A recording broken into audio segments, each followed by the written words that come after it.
In my life, I have been a colored, a Negro, a Black, an African American, and a person of the global majority.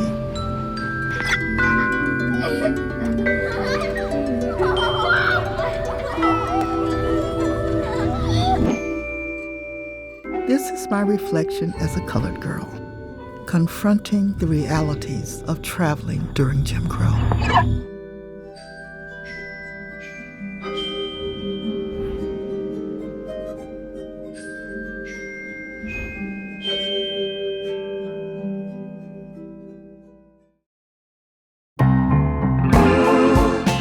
Traveling was the greatest adventure for me as a child. But during the 1940s and 50s, travel could be challenging for colored people due to Jim Crow laws. We were often denied access to restaurants and restrooms.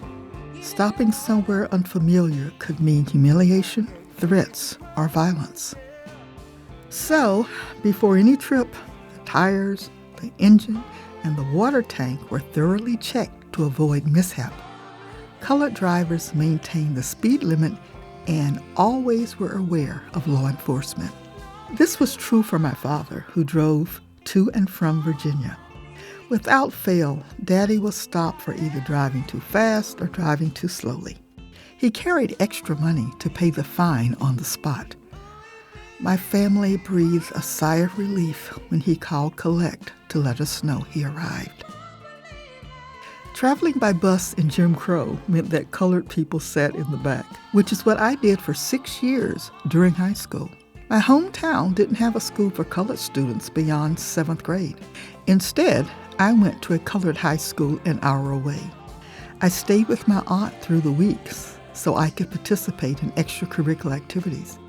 And twice a week, coming from and going home, I boarded a Trailways bus, dreading the walk to the back, which for me meant headaches and nausea from the bus exhaust.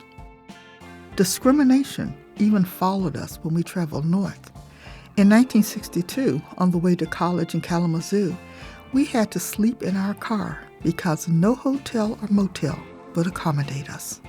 Despite these degradations, I learned self-worth through my father. Daddy didn't talk about race, but his actions spoke loudly. He once quit a job because of unequal pay.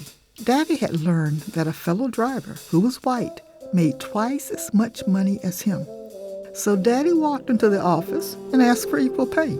When he was denied, he calmly walked out and came home. I thought he was so brave. My father went on to receive employee recognition awards. He even has a building named after him. Daddy resisted the subservient role that society imposed on him as a colored man. He knew who he was. He knew his self-worth.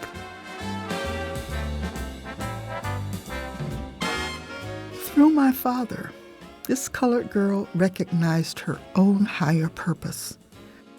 I now see that these discomforts prepared me for my full potential as the adult I am today.